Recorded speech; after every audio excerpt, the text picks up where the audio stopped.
میرے پیارے اور محترم اسلامی بھائیوں، آئیے گفتگو کا آغاز کیا جائے۔ اس سے بیشتر میں اور آپ ہم سبھی حضرات مدینے والے آقا دو عالم کے داتا جناب احمد مجتبی محمد مصطفیٰ صلی اللہ علیہ وسلم کی بارگاہ بے بس پناہ میں جس طریقے سے میں درود و سلام کے سیغے پڑھاؤں، مل کر آپ بھی ان درود و سلام کے سیغوں کو دہرائیں۔ پڑھیے الصلاۃ والسلام علیک یا رسول اللہ وعلی آلک واصحابک یا حبیب اللہ۔ الصلاۃ والسلام علیک یا نبی اللہ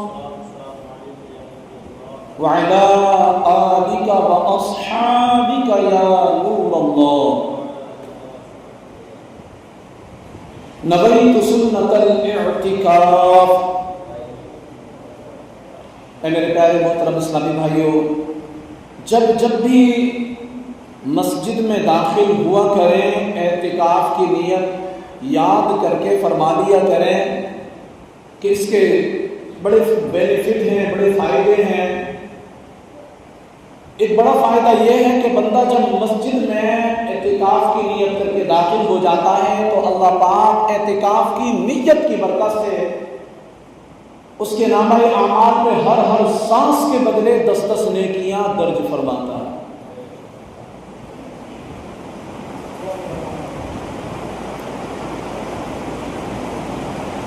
درود پاک کی فضیلت، جو شخص، اللہ کے رسول فرماتے ہیں کہ جو شخص مجھ پر درود پاک پڑھتا ہے اللہ پاک اس پر نظر رحمت فرماتا ہے، اور جس پر اللہ پاک نظر رحمت فرمائے اسے کبھی اللہ پاک عذاب نہیں دے گا۔ صلو علی الحبیب صلی اللہ علی محمد صلی اللہ علیہ وآلہ وسلم۔ پیارے محترم اسلامی بھائیوں، عید قربہ کی خوشیاں قریب ہیں اور الحمدللہ سنت ابراہیمی کی ادائیگی کے لیے عاشقان رسول پرجوش ہیں۔ گلیوں محلوں میں جانوروں کی ریل پیل ہے۔ جو خوش نصیب قربانی کرنے کی سعادت حاصل کر رہے ہیں، اللہ پاک سب کی قربانیاں قبول فرمائے، اور جو بیچارے اس سعادت سے محروم ہیں، اتنی رقم نہیں رکھتے کہ قربانی کر سکیں، اللہ پاک انہیں بھی توفیق بخشے، مال حلال میں برکتیں عطا فرمائے تاکہ آئندہ سال وہ بھی یہ سعادت پا سکیں۔ اور مسلمانوں، حضرت اسماعیل علیہ السلام کی قربانی کا عظیم واقعہ جس کی یاد میں آج بھی ہم قربانیاں کرتے ہیں، اس قربانی میں 3 ہستیاں جن کا کردار بڑا نمایاں ہے، جنہوں نے اپنے لحاظ سے قربانیاں پیش کی۔ خواب آیا تھا حضرت ابراہیم علیہ السلام کو، وہ ایک والد ہیں، آپ نے بڑے کمال اور جانثاری کا مظاہرہ فرمایا اور اللہ پاک کے حکم پر شہزادی کی قربانی کے لیے تیار بھی ہو گئے، اپنے بیٹے کی قربانی کے لیے تیار ہو گئے۔ دوسرے نمبر پر حضرت سیدنا اسماعیل علیہ السلام، آپ نے بھی بہت ہی کمال انداز سے اطاعت و فرما برداری کا حق ادا کیا۔ کیا جذبہ تھا ان لوگوں کا! سلام ہے ان کی قربانیوں کو اور ان کی اس جانثاری کو کہ اطاعت و فرما برداری کا حق ہی ادا کر دیا اور خود کو قربانی کے لیے پیش کر کے ایک لازوال مثال قائم فرما دی کہ رہتی دنیا تک ایسی مثال لا کر کے تو کوئی دکھائے۔ یہ دونوں ہستیاں وہ ہیں جن کا ذکر ہم عموماً سنتے رہتے ہیں۔ اس قربانی میں ایک تیسری ہستی بھی ہے، اس قربانی میں ایک تیسری ہستی کا بھی کردار ہے، بڑا نمایاں کردار ہے ان کا بھی۔ اور وہ بھی بہت ہی بے مثال اور قابل تقلید تھی۔ وہ ہستی کون ہے؟ وہ ایک خاتون ہے، حضرت اسماعیل علیہ السلام کی والدہ محترمہ ہے، حضرت ابراہیم علیہ السلام کی زوجہ محترمہ ہے، اور ہمارے آقا و مولا مکی مدنی مصطفیٰ صلی اللہ علیہ وآلہ وسلم کی دادی صاحبہ ہے۔ ان کا نام مبارک حضرت ہاجرہ رحمت اللہ علیہا ہے۔ حضرت ہاجرہ رحمت اللہ علیہا شہزادی تھی، پھر کسی وجہ سے قید ہو گئی۔ اس وقت کے مصری بادشاہ نے آپ کو قیدی بنا لیا۔ روایات میں ہے کہ وہ جو بادشاہ تھا اس نے آپ رحمت اللہ علیہا کی عصمت پر معاذ اللہ ہاتھ بڑھانے کی ناپاک کوشش کی تھی، مگر قربان چاہیے وہ محبوب کریم صلی اللہ علیہ وسلم جن کے مبارک لباس پر مکھی بھی بیٹھا نہیں کرتے تھے، جن کے مبارک لباس پر مکھی بیٹھنے یہ میرے رب کو گوارا نہیں تھا۔ ان کی دادی صاحبہ کے ساتھ کوئی ناپاک ایسی حرکت کرے اس قادر مطلق کو کیوں کر منظور ہو سکتا تھا؟ لہذا ایسے ہی اس غیر مسلم بادشاہ نے جیسے ہی ان کی طرف ہاتھ بڑھایا، ہاتھ شر ہو گیا، کام کرنا چھوڑ دیا۔ اس نے بادشاہ نے غلط ارادے سے حضرت ہاجرہ رضی اللہ عنہا کی طرف جیسے ہاتھ بڑھایا تو ہاتھ نے کام کرنا چھوڑ دیا۔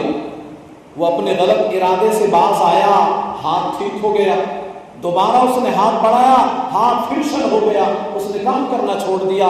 2-3 مرتبہ ایسے ہی ہوا کہ جب ہاتھ ٹھیک ہو جاتا وہ ہاتھ بڑھاتا، پھر شل ہو جاتا، پھر ٹھیک ہو جاتا، پھر ہاتھ بڑھاتا۔ یہ 2-3 مرتبہ ہوا۔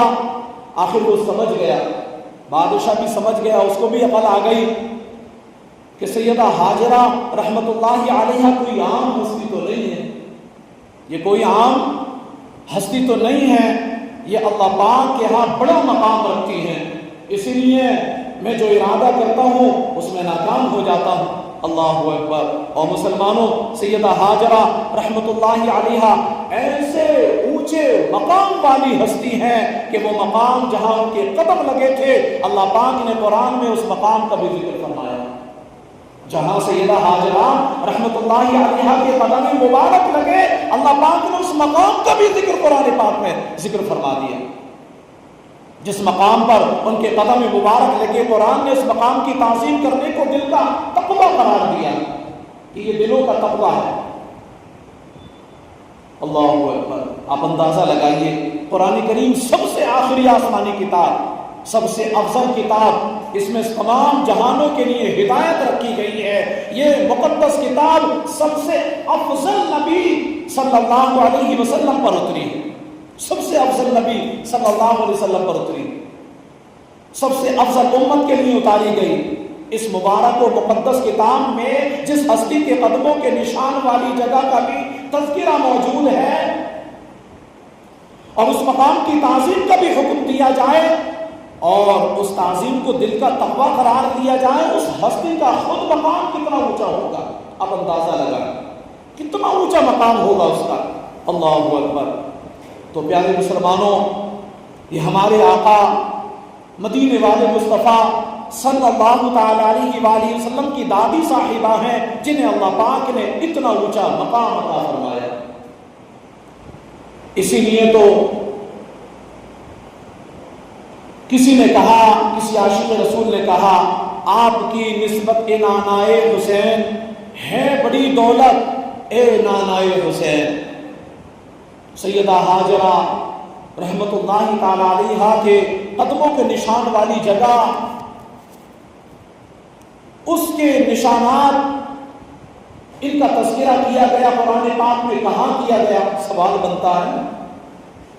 تو آئیے قرآن سے پوچھتے ہیں، اے قرآن تو ہی بتا، جو تو نے سیدہ ہاجرہ رحمت اللہ تعالی علیہ کے قدم لگنے والی جگہ کی تعظیم کا جو ذکر کیا ہے وہ کہاں کیا ہے؟ تو سنو، قرآن کہتا ہے ان الصفا والمروة من شعائر اللہ، بے شک صفا اور مروہ اللہ کی نشانیوں میں سے ہیں۔ شاعر کا معنی ہے نشانیاں، یعنی اللہ پاک کی خاص نشانیاں۔ مطلب یہ ہے کہ صفا اور مروہ دو پہاڑیاں ہیں، کعبہ شریف کے قریب ہیں۔ یہ دونوں پہاڑیاں اللہ پاک کی نشانیاں ہیں۔ اللہ پاک فرماتا ہے فَمَنْ حَجَّ الْبَيْتَ أَوِ اعْتَمَرَ فَلَا جُنَاحَ عَلَيْهِ أَنْ يَطَّوَّفَ بِهِمَا۔ تو جو اس گھر کا حج یا عمرہ کرے اس پر کچھ گناہ نہیں کہ ان دونوں کے چکر لگائے، ان دونوں کے چکر لگائے۔ یہاں سے معلوم ہوا حج اور عمرہ میں صفا و مروہ کی سعی کرنا، ان دونوں پہاڑیوں کے درمیان 7 چکر لگانا واجب ہے۔ اگر سعی نہ کی دم واجب ہوگا۔ اللہ پاک نے مزید فرمایا وَمَن تَطَوَّعَ خَيْرًا فَإِنَّ اللَّهَ شَاكِرٌ عَلِيمٌ۔ فرمایا اور جو کوئی اپنی طرف سے بھلائی کرے تو بے شک اللہ نیکی کا بدلہ دینے والا خبردار ہے، ساری اس کو خبر ہے۔ یعنی اللہ پاک کے ہاں یہ دستور ہے کہ جو کوئی اچھی نیت کے ساتھ بھلائی اور نیکی کا کام کرے، مثلا حج کرے، عمرہ کرے، صفا و مروہ کی سعی کرے، اللہ پاک اس نیکی کا اچھا بدلہ عطا فرماتا ہے، اس نیکی کا اچھا بدلہ عطا فرماتا ہے۔ صحابی رسول حضرت سیدنا عبداللہ بن عباس رضی اللہ تعالیٰ عنہما، جنہیں ترجمان القرآن کہا جاتا ہے، آپ نے ایک مرتبہ لوگوں کو دیکھا کہ وہ صفا و مروہ کی سعی کر رہے ہیں، دوڑیں لگا رہے ہیں، یہاں چکر لگا رہے ہیں۔ آپ نے انہیں دیکھ کر فرمایا ھذا مما اورثتکم ام اسماعیل، یہ وہ کام ہے جو تمہیں ام اسماعیل یعنی سیدہ ہاجرہ رحمت اللہ تعالیٰ علیہ سے وراثت میں نصیب ہوا ہے۔ یہاں پر اصل میں قدم ہاجرہ رحمت اللہ تعالیٰ علیہ کے لگے ہونے کی یاد کے طور پر اللہ پاک نے یہاں کی سعی کو واجب قرار دے دیا۔ فرمایا اب جو بھی حج کرے گا، اب جو بھی یہاں پر حج کرنے کے لیے آئے گا، قیامت تک کے لیے جو بھی آئے گا، وہ جب تک سنت ہاجرہ پر عمل نہ کرے حج مکمل ہی نہیں ہو سکتا۔ آپ کا واقعہ بھی بڑا مشہور ہے، حدیث پاک کی سب سے معتبر کتاب بخاری شریف میں ذکر ہوا ہے۔ یہ واقعہ ایک قافلہ تھا، اب پوری توجہ رکھیں، ملک شام سے روانہ ہوا یہ قافلہ۔ کہاں سے روانہ ہوا؟ ملک شام سے۔ اس قافلے میں صرف 3 افراد ہیں، اس قافلے میں 3 افراد ہیں۔ ایک حضرت ابراہیم علیہ السلام اور ایک آپ کی زوجہ محترمہ اور یعنی حضرت ہاجرہ رحمت اللہ تعالی علیہ، اور ایک آپ کے ننھے شہزادے حضرت سیدنا اسماعیل علیہ السلام۔ حضرت جبریل علیہ السلام بھی ان کے ساتھ تھے جو راستہ بتا رہے تھے۔ حضرت ابراہیم علیہ السلام کی عمر مبارک 90 سال کی، کتنی سال کی عمر تھی؟ 90 سال، بلکہ روایات میں آتا کہ 90 سال سے بھی زیادہ تھی۔ اس وقت آپ کو بیٹا عطا ہوا۔ اب حکم ہوا ہے کہ اے ابراہیم اپنے بیٹے کو اور ان کی امی حضرت ہاجرہ رحمت اللہ علیہا کو بے آب و گیا وادی میں چھوڑا، بے آبادی والی جگہ میں چھوڑا۔ اللہ اکبر، کتنا مشکل کام ہوتا ہے نا یہ۔ حضرت ابراہیم علیہ السلام کا جذبہ اطاعت دیکھیے کہ اکلوتے بیٹے دودھ پیتے شہزادے کو لے کر بے آباد وادی میں چھوڑنے جا رہے ہیں، اور کمال دیکھیے آپ کی اطاعت کا، اطاعت الہی کا کمال دیکھیے۔ روایات میں ہے کہ حضرت ابراہیم علیہ السلام شوق اطاعت میں بار بار پوچھتے ہیں جبریل کیا ہم اپنی منزل پر پہنچ گئے ہیں؟ جبریل کیا ہم اپنی منزل پر پہنچ گئے ہیں؟ اللہ اکبر۔ حضرت جبریل علیہ الصلوۃ والسلام عرض کرتے اے اللہ پاک کے نبی ابھی نہیں پہنچے، اے اللہ پاک کے نبی ابھی نہیں پہنچے۔ یوں ہی کرتے کرتے چلتے چلتے ایک وادی آئی، یہاں نہ پانی ہے نہ کھانا ہے نہ دور دور تک کوئی انسان تو دور کی بات پرندہ بھی نظر نہیں آتا۔ یہاں ایک اونچا ٹیلا ہے۔ یہ کون سی جگہ ہے؟ یہ کون سی جگہ ہے؟ جہاں اب مکہ مکرمہ کا مبارک شہر ہے، وہ ٹیلا وہ مقام تھا جہاں آج کعبہ شریف موجود ہے۔ یہاں پہنچ کر حضرت جبریل علیہ السلام نے عرض کیا اے اللہ پاک کے نبی یہی وہ جگہ ہے۔ اللہ اکبر۔ حضرت ابراہیم علیہ السلام سواری سے اترے، اپنے ننھے شہزادے اور زوجہ محترمہ کو یہاں بٹھایا، تھوڑا سا پانی دیا، تھوڑی سی کھجوریں پاس رکھی اور واپس چل دیے۔ تھوڑا سا پانی دیا، کھجوریں دی اور پھر بٹھا کر کے یہاں پر واپس چل دیے۔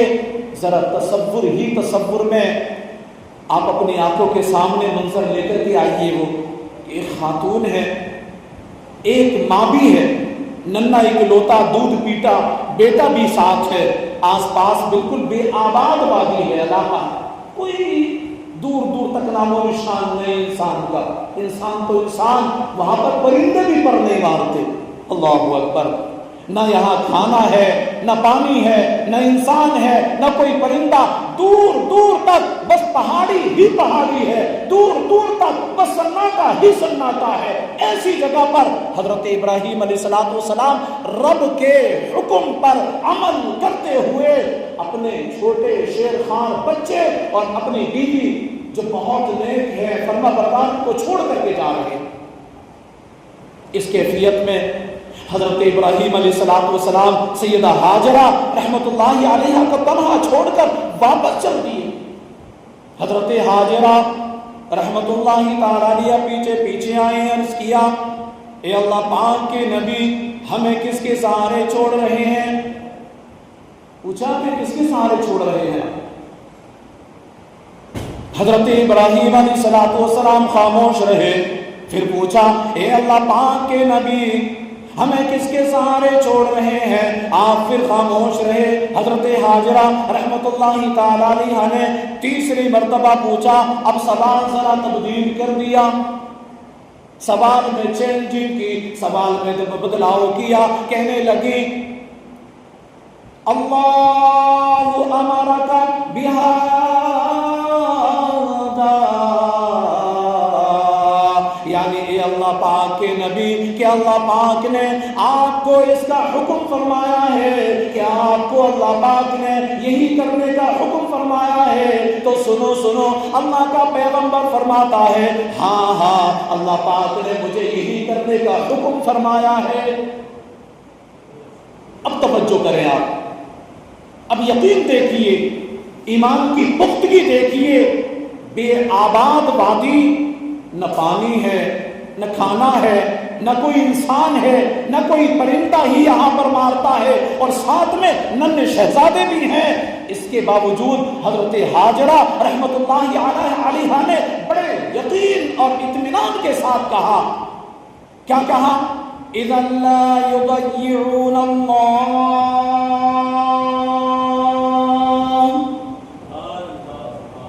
اے اللہ پاک کے نبی علیہ الصلوۃ والسلام اگر اللہ کا حکم ہے تو پھر آپ خیر سے جائیے، اللہ پاک ہمیں ہرگز ضائع نہیں فرمائے گا۔ یقین دیکھیے آپ، کیسا یقین ہے کہ جب اللہ پاک نے آپ کو یہ کرنے کا حکم فرمایا ہے تو ہم مطمئن ہیں کہ جس رب نے ہمیں یہاں پر چھوڑنے کا آپ کو وعدہ کیا ہے تو وہ رب ہم کو ضائع نہیں کرے گا، وہ رب ہم کو ضائع نہیں کرے گا۔ اللہ اکبر۔ حضرت ابراہیم علیہ السلام نے یہاں کچھ دعائیں کی اور واپس تشریف لے گئے۔ کچھ دیر گزری، جتنا کچھ تھوڑا بہت پانی موجود تھا اس سے گزر ہوا، آخر پانی ختم ہو گیا۔ پانی تھوڑا تھا، کتنے وقت تک چل سکتا تھا؟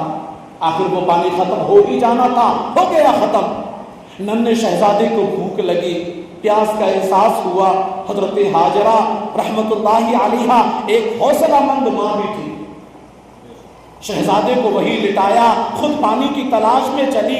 قریب ہی دو پہاڑیاں تھیں، چاہا کہ پہاڑی کے اوپر چڑھ کر دیکھتی ہوں۔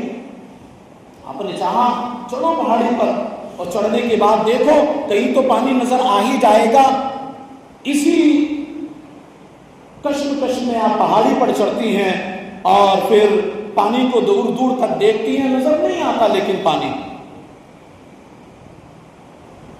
وہاں سے نیچے اتری، مروہ پہاڑی کی طرف بڑھی، نگاہیں کبھی شہزادے کی طرف جاتی ہیں، ننھا سا شہزادہ ہے، کبھی شہزادے کی طرف جاتی ہیں، اور کبھی پانی کو تلاش کرتی ہیں نظریں، تاکہ اس سے جلدی جلدی گزر جائیں، پانی کو دیکھ لیں۔ اللہ اکبر۔ پھر مروہ پر پہنچی، اس طرف تو نظر دوڑائی، پانی یہاں پر بھی نہیں تھا۔ یوں ہی آپ نے 7 چکر لگائے۔ کتنے چکر لگائے؟ 7 چکر لگائے۔ 7واں پھیرا مکمل ہوا، آپ مروہ پہاڑی پر تھی، ایک آواز سنائی دی، ٹھہر گئی۔ جیسی آواز سنی ٹھہر گئی، آواز کی طرف کان لگا دیے، پھر آواز سنائی دی، فرمایا اے وہ جس کی آواز آ رہی ہے، تمہارے پاس کچھ مدد ہو تو کرو میری مدد، میں حاجت مند ہوں، میری مدد کرو۔ یہ حضرت جبریل علیہ السلام تھے۔ آپ نے فرمایا اے ہاجرہ فکر مت کیجیے۔ حضرت جبریل علیہ السلام نے کیا کہا؟ اے ہاجرہ فکر مت کیجیے، آپ کو اور آپ کے شہزادے کو ضائع نہیں اللہ پاک فرمائے گا، میرا مولا آپ کو اور آپ کے شہزادے کو ضائع نہیں فرمائے گا۔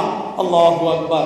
اب حضرت ہاجرہ رحمت اللہ علیہا نے دیکھا کہ حضرت اسماعیل علیہ السلام کے قریب پانی کا چشمہ جاری ہو چکا ہے، پانی کا چشمہ جاری ہو چکا تھا۔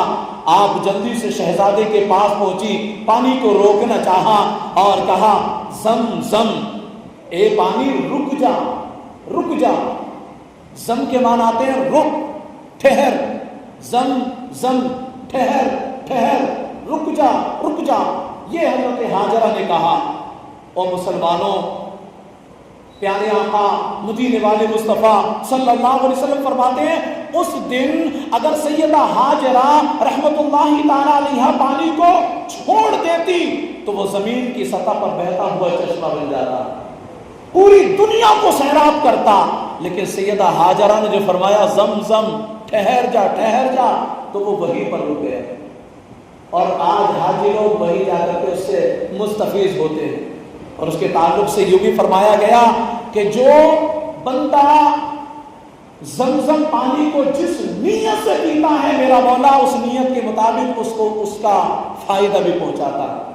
کوئی بندہ اگر بیمار ہے اور وہ نیت کرتے کہ یہ بیماری میری ختم ہو جائے، میں اس لیے پانی پی رہا ہوں، میرا مولا اس کے گمان کے مطابق اس زمزم کی برکت سے اس کی بیماری دور کر دیتا ہے۔ کوئی بندہ اگر یہ ذہن بنا لے کہ مجھے بھوک لگی ہے، میری بھوک ختم ہو جائے، اور یہ سوچ کر پانی پیتا ہے تو یہ زمزم اس کی بھوک کو ختم کر دیتا ہے۔ تو بہرحال حضرت ہاجرہ نے کہا زمزم ٹھہر جا، تو وہ ٹھہر گیا۔ یہ صفا مروہ کی تاریخ ہے۔ اس مقام پر اللہ پاک کی ایک نیک بندی کے قدم لگے ہیں، وہ دل میں ماں کی ممتا لیے اللہ پاک کی رحمتوں پر بھروسہ جمائے، ایمان اور یقین کا ایک پہاڑ بن کر اس جگہ پر چلی تھی، یہاں 7 چکر لگائے تھے۔ ان قدموں ہی کی برکت سے اللہ پاک نے فرمایا، کیا فرمایا سنیں، ان الصفا والمروة من شعائر اللہ،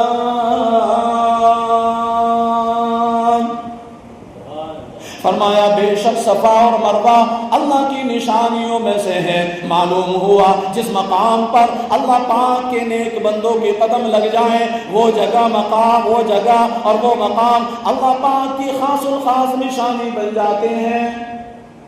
جی ہاں، خاص الخاص اللہ کی نشانی بن جاتے ہیں۔ اور مسلمانوں، میں نے عرض کیا کہ سیدہ ہاجرہ کے قدم لگنے کی جگہ کی تعظیم کا بھی قرآن نے حکم دیا ہے۔ یہ حکم کہاں ہے؟ آئیے قرآن سے پوچھتے ہیں۔ قرآن کہتا ہے وَمَن يُعَظِّمْ شَعَائِرَ اللہ فإنہا من تقوی القلوب. فرمایا اور جو اللہ کی نشانیوں کی تعظیم کرے تو یہ دلوں کی پرہیزگاری ہے. معلوم ہوا جو شعائر اللہ ہے ذہن میں رکھیے گا. صفا مروہ جہاں سیدہ ہاجرہ رحمت اللہ تعالی عنہا کے قدم مبارک لگے، یہ بھی ان قدموں کی برکت سے شعائر اللہ اللہ پاک کی نشانیاں ہے. اور جو شعائر اللہ ہیں ان کی تعظیم کرنا ایمان کا تقاضا ہے. اور قرآن کریم اس تعظیم کو دل کا تقویٰ قرار دیتا ہے کہ جو ان اللہ کی نشانیوں کی تعظیم کرتے ہیں تو گویا ان کے دل میں تقویٰ ہے، وہ متقی ہیں، پرہیزگار ہے. حضرت امام حسن بصری آخری بات کہہ کر کے کیونکہ وقت بھی ہو رہا ہے فرماتے ہیں علی الصفا یستجاب علی المروۃ یستجاب وبین الصفا والمروۃ یستجاب. صفا پہاڑی پر بھی دعا قبول ہوتی ہے، مروہ پر بھی قبول ہوتی ہے، اور ان دونوں کے درمیان کی جو جگہ ہے وہاں بھی دعائیں قبول ہوتی ہیں. اب جو حاجی جاتے ہیں یہاں پر دعائیں مانگتے ہیں، اللہ پاک اپنی نشانیوں کی برکت سے ان کی دعاؤں کو رد نہیں بلکہ قبولیت کا درجہ عطا فرماتا ہے. جی ہاں، یہ اللہ کی نشانیاں ہیں تو اس کے فائدے بھی بڑے ہیں، لیکن فائدوں کو وہی لوٹتے ہیں جو نیت یہ کر کے جاتے ہیں کہ ہم حج کرنے جا رہے ہیں. ورنہ آج دیکھیں کہ کئی ایک ایسے ہوتے ہیں جن کا ذہن یہ بنا ہوتا ہے کہ ہم تو وہاں پر سیر کرنے جا رہے ہیں، تفریح کرنے جا رہے ہیں. اللہ اکبر، یہ بڑی بدقسمتی کی بات ہے کہ لوگ اتنا پیسہ لگاتے ہیں، ان کے پاس پیسہ اس کی قدر نہیں کرتے نا. وہ جو بیچارے غریب جاتے ہیں پوری عمر کی وہ پونجی جمع کرتے ہیں، گھر میں بچوں کا بھی خرچہ اٹھاتے ہیں، گھر کو بھی چلاتے ہیں، اور پھر اس کے ساتھ ساتھ میں ان کی تمنائیں ہوتی ہیں، ان کی آرزویں ہوتی ہیں کہ ہم رب کے کعبے کا دیدار کریں، اللہ کے محبوب صلی اللہ علیہ وسلم کے در اقدس کی حاضری دیں، ہم حج کریں. تو وہ جاتے ہیں تو واقعی ان کی نیت پکی ہوتی ہے، اور جب وہ واپس آتے ہیں تو اللہ کی قسم ان کے چہروں پر نیکیوں کے نشان بھی موجود ہوتے ہیں، نیکیوں کے نشان موجود ہوتے ہیں. اور انہی کے تعلق سے اعلیٰ حضرت فرماتے ہیں کہ جو حاجی کا گھر میں داخل ہونے سے پہلے دیدار کرے اور پھر اس سے دعا کروائے تو میرا مولا اس کی دعا پر ان کے کاموں کو بنا دیتا ہے جو اس سے دعا کروانے کے لیے آتے ہیں، قبول فرماتا ہوں کہ حق میں ان کی دعاؤں کو. تو ہمیں چاہیے کہ جو بھی قافلے حج سے واپس آئیں ان سے دعا کروایا کریں، ان سے دعا کروایا کر، بلکہ سچے عاشق رسول اعلیٰ حضرت تو یہاں تک فرماتے ہیں کہ جو قافلہ مدینہ پاک سے آتا، حج کر کے حاجیوں کا قافلہ آتا، جو ان کے قدم کو چوما کرتا تھا. اللہ اکبر، یہ سچے عاشق کی پہچان ہے. ان کے قدموں کو دیکھا کرتا تھا کہ یہ قدم نبی پاک صلی اللہ علیہ وسلم کے شہر مبارک میں رکھے گئے ہیں، آپ کے گلی کوچوں میں رکھے گئے ہیں. تو عاشقوں کے مقام بڑے اونچے ہوتے ہیں، عاشقوں کے مقام بڑے بلند ہوتے ہیں. یہ وہ عاشق ہیں جن کو اللہ پاک نے اپنی بارگاہ کا مقبول بندہ بنا لیا ہے، مقبولیت کا درجہ عطا فرما دیا. اللہ پاک ہمیں ان عاشقوں کا صدقہ عطا فرمائے اور ہم سب کو بھی ان عاشقوں